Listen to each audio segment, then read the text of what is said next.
talking about 10-10 wins. And you? The News Watch never stops. This is 10-10 Wins at 92.3 FM. You give us 22 minutes, we'll give you the world. Good morning. We're at 62 degrees, partly sunny skies at 7:40 on this Thursday, September 12th. I'm Scott Stanford. Here's what's happening. NYPD implementing Operation Front Door. Police cracking down on issues affecting tourism in Midtown. That includes pedicabs and those insane prices. And no, I'm not talking about discounts. A hit and run in Bay Ridge, Brooklyn kills a 74-year-old man crossing the street. Police on the hunt for that driver. Will there be a Trump-Harris sequel? Ain't gonna be no rematch. They said that after Rocky 1, but there was indeed a Rocky 2. The Harris camp wants one, but what's Mr. Trump saying? One New York congressman asking City Hall to help shut down a Bronx drug market. Melrose Avenue said to be littered with drug users. VMA Awards last night on Long Island. Taylor Swift picks up 7 trophies. Was it enough to overtake Beyonce for the all-time lead? Checking Spets. Checking Spets? Is that sports and Mets together? Let's check the Spets. Mets take Toronto 6-2. Yanks walk it off against the Royals 4-3. Winds News Time, 7:41. Traffic and transit. We get you back out to the roads for Karen Stewart. The Hudson River crossings are not your friend this morning. As we check what you need to know about the bridges and tunnels, it's between 50 and 60 at the George for both the upper and lower levels. The alternates, Route 46, 40 minutes from there. 45 from Route 4. The best is the Palisades approach to the inbound George with a 30 to 35 minute wait, and the outbound GW Bridge is 35 minutes. The inbound Lincoln's an hour. And the inbound Holland Tunnel is 45 minutes. As we check what you need to know about the bridges and tunnels at the East River, we've got delays from Center Span to the Queens side on the Queens-bound Whitestone Bridge. Down the Whitestone Expressway, it's very busy into Northern Boulevard. Up the Grand Central West to LaGuardia. And then it's halfway decent up to the busy inbound RFK Triborough.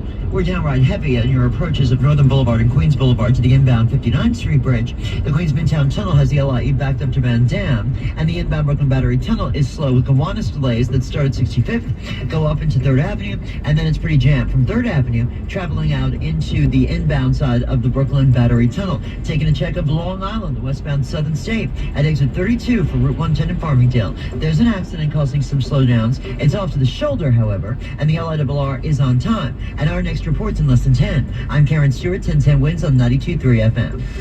Hey, you ever take a ride on one of those pedicabs in the city? You know, the guys who bike you around, usually with a little pumped-up dance music and some flashing lights. Well, you ever take a look at the pricing on those things? It's pure insanity. Now the NYPD's cracking down. Deputy Commissioner of Operations Kaz Daughtry says it's called Operation Front Door.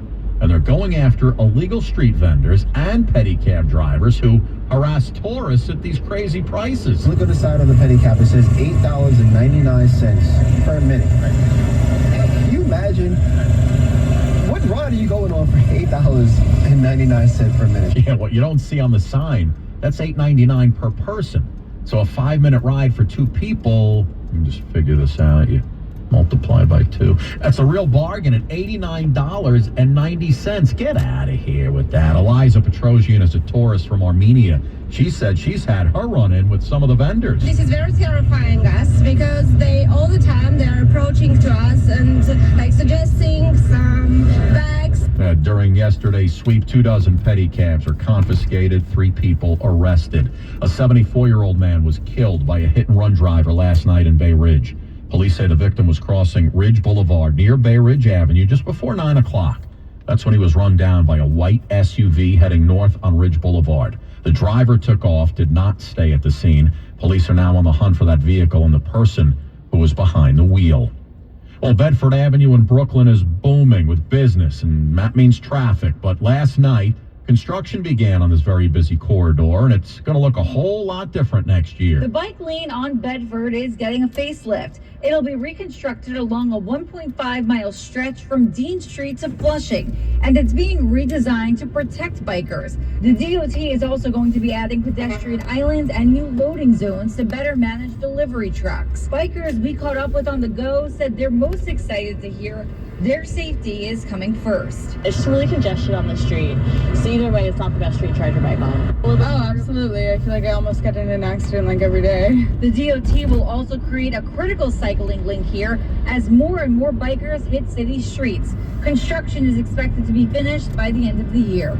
Maryland Buckley 1010 wins on 92.3 FM in Bed-Stuy. Wins News Time 7:45. 2 days now removed from Tuesday night's debate. There's no definitive answer on whether or not Kamala Harris and Donald Trump will be facing off for a second time. Having previously proposed multiple debates with Kamala Harris, Donald Trump now says he's having second thoughts about that.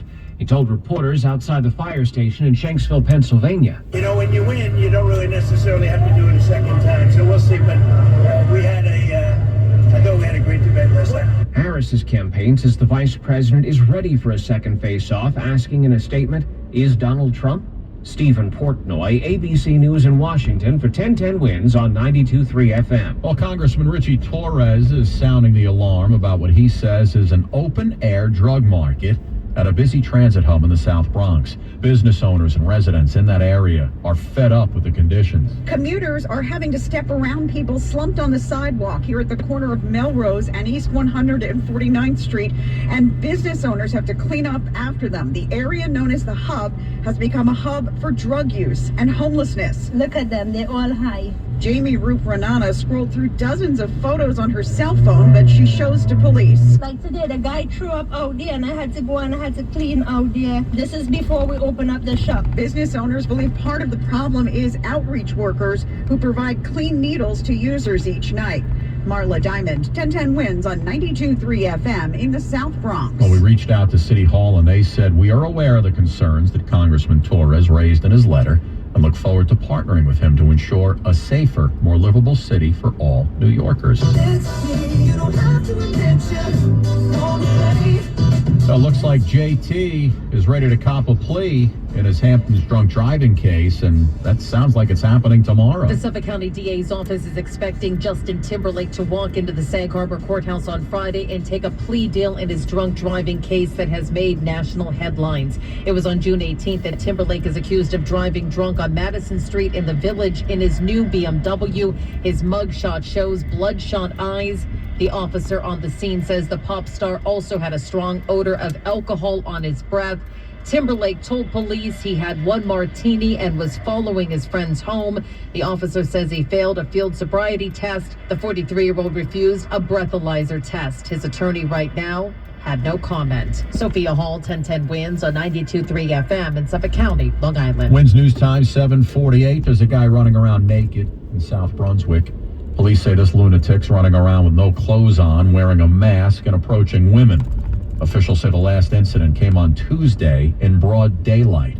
They say he's approached 6 women in all, and every time they're at the Royal Oaks apartment complex near a walking path behind those apartments. There's also a ring video of this guy standing in front of somebody's door. Witnesses say he's around 5'11" with long